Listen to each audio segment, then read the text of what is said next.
अस्सलाम वालेकुम जी। आज हम नया टॉपिक हाइस्टेरिस लूप पढ़ेंगे। ये लास्ट टॉपिक है इस चैप्टर का। तो इसमें हम एक फेरोमैग्नेटिक मटेरियल लेंगे, उसकी मैग्नेटिक प्रॉपर्टीज़ को या उसकी मैग्नेटाइजेशन को जो स्टडी करेंगे with the help of alternating current. एक आयरन का ही बना हुआ फेरोमैग्नेटिक मटेरियल जो है वो प्लेस कर दें अल्टरनेटिंग करंट सोलेनॉइड के अंदर। और अल्टरनेटिंग करंट आप प्रोवाइड करेंगे सोलेनॉइड को, तो जब वो आपको पता है वो कॉन्टीन्यूसली चेंज होता है, उसकी वेव फॉर्म जो है वो साइन वेव कहते हैं उसको। उसमें करंट जो है वो अपनी पीक वैल्यू पे जब जाएगा तो definitely magnetic field inside the solenoid strong हो जाएगी। तो जो आपने एक आयरन का जो वहाँ पर फेरोमैग्नेटिक मटेरियल प्लेस किया है वो फुली मैग्नेटाइज हो जाएगा। और उसके बाद करंट ने अपनी डायरेक्शन चेंज करनी है, तो जो स्पेसिमेन होगा जो आयरन का आपने फेरोमैग्नेटिक मटेरियल रखा है वो भी मैग्नेटाइज हो जाएगा, लेकिन अब दूसरी डायरेक्शन के अंदर। तो इस तरह अल्टरनेटिंग करंट जो है वो positive peak value to negative peak value change होगा। और जो आयरन का आपने फेरोमैग्नेटिक मटेरियल रखा है वो भी एक कंप्लीट साइकिल अपना कर लेगा मैग्नेटाइजेशन का। तो उसे हम फ्लक्स डेंसिटी का नाम देते हैं यानी मैग्नेटिक फ्लक्स डेंसिटी का। तो अब यहाँ पर ग्राफ जो है ना वो एक ड्रॉ किया गया है CRO की मदद से, जिसमें मैग्नेटाइजिंग करंट मतलब जो अल्टरनेटिंग करंट आप सोलेनॉइड को प्रोवाइड कर रहे हैं जिससे मैग्नेटिक फील्ड प्रोड्यूस हो रही है इनसाइड द सोलेनॉइड, और उसके रिजल्ट में जो स्पेसमैन मैग्नेटिक अपनी प्रॉपर्टीज शो कर रहा है उसको भी, यानी मैग्नेटिक स्ट्रेंथ शो कर रहा है उसको भी आप यानी उन दोनों के दरमियान ग्राफ प्लॉट करेंगे with the help of CRO। तो इस ग्राफ के कुछ इंपॉर्टेंट पोर्शन जो है ना वो यहाँ डिस्क्राइब किए गए हैं। तो इसे हाइस्टेरिस कहते हैं। देखें यहाँ पोर्शन ग्राफ जो है ना वो स्टार्ट ले रहा ओ से, ओरिजिन से। तो यहाँ ओ से लेके ए तक जो है ना वो पहले लीनियरली कह लो इंक्रीज हो रहा है, मैग्नेटिक फील्ड बढ़ रही है और करंट भी जो है वो इंक्रीज हो रहा है। अब करंट ने तो ये वाली शेप है करंट की। देखिए करंट जो है वो मीन से शुरू होगा और पॉजिटिव पीक वैल्यू की तरफ जाएगा, और एज ए रिज़ल्ट जो मैग्नेटिक फील्ड है वो भी ओ से स्टार्ट होगा और ए तक चला जाएगा। करंट जब अपनी पीक वैल्यू पे होगा तो मैग्नेटिक फ्लक्स डेंसिटी भी अपनी पीक वैल्यू पे होगी, यानी ए पोजीशन पे आ जाएगी। उसे हम सैचुरेशन का नाम देते हैं। यानी यहाँ पर फेरोमैग्नेटिक मटेरियल के अंदर जितनी भी डोमेन्स थी वो सारी अलाइन हो चुकी हैं और ये फुली मैग्नेटाइज हो चुका है। इसे सैचुरेशन पॉइंट बोलते हैं। अब उसके बाद करंट ने डिक्रीज़ करना है। जैसे यहाँ देखें पॉजिटिव पीक वैल्यू पे आए थे, अब आप देखें वो चलते चलते नेगेटिव पीक वैल्यू की तरफ जाएगा, लेकिन पहले वो उसने ज़ीरो होना है। ये पहले बढ़ा है उसके बाद कम होगा करंट, तो डेफिनेटली इससे जो मैग्नेटिक इफेक्ट है वो भी कम होगा। तो ए पॉइंट से देखें जो कर्व है वो आर तक आ रही है वापस, यानी करंट कम हो रहा है, डेफिनेटली जो मैग्नेटिक फ्लक्स डेंसिटी है वो भी कम हो रही है स्पेसमैन की। तो ए से आर तक की जो लाइन है ये decrease in the magnetic flux density को शो कर रही है। और आर पे आके देखें करंट बिल्कुल ज़ीरो हो गया, क्योंकि करंट एक्स एक्सिस पे है और magnetic flux density Y axis पे है।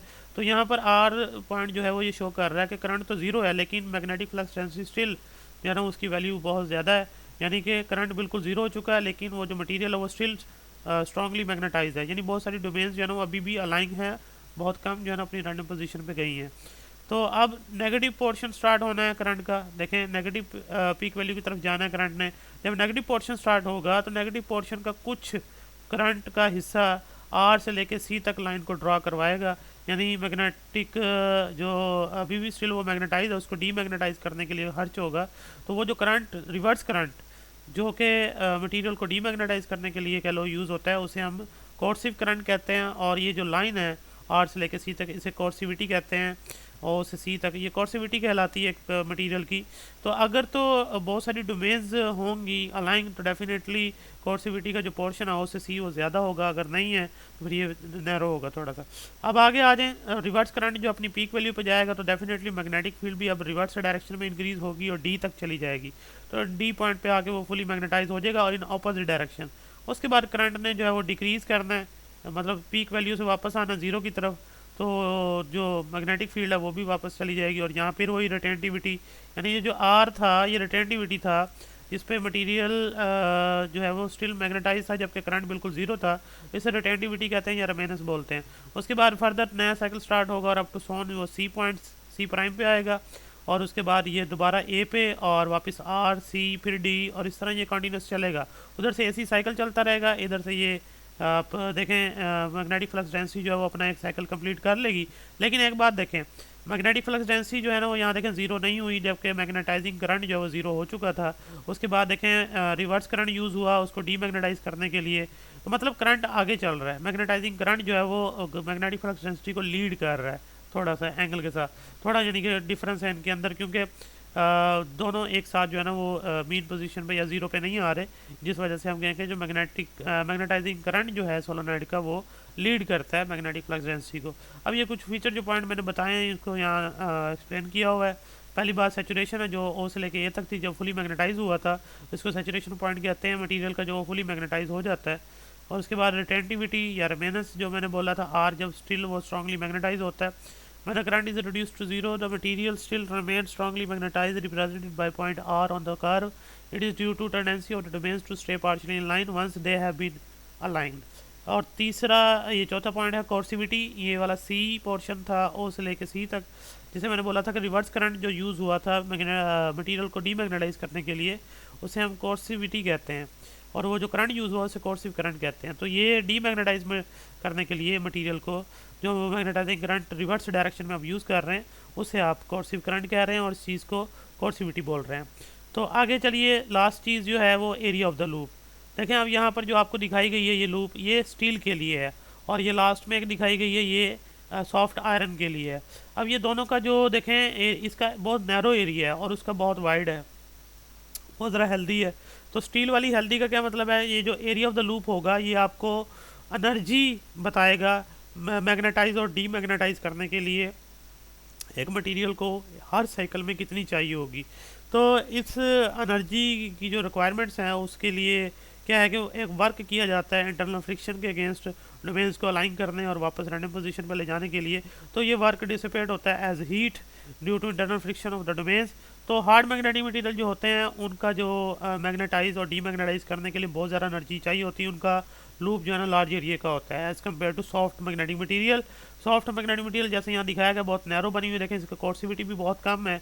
तो मतलब ये है कि इसको बहुत कम एनर्जी चाहिए मैग्नेटाइज और डीमैग्नेटाइज होने के लिए, इसलिए आप यानी कि इसका जो एरिया है वो आपको ये बात बताता है कि कितनी एनर्जी रिक्वायर्ड होगी पर साइकिल पे एक मटेरियल को मैग्नेटाइज और डीमैग्नेटाइज करने के लिए। तो इससे हमें हेल्प मिलती है, डिफरेंट जो मटेरियल्स हैं उनकी हम जो है वो ये यूज़ करने से पहले उनकी ये हाई स्टेडिस लूप जो है ना वो स्टडी करते हैं, ताकि उस मटेरियल को जिस जगह पे प्लेस करना हो तो वहाँ उसकी जो परफॉर्मेंस वो बेटर हो सके।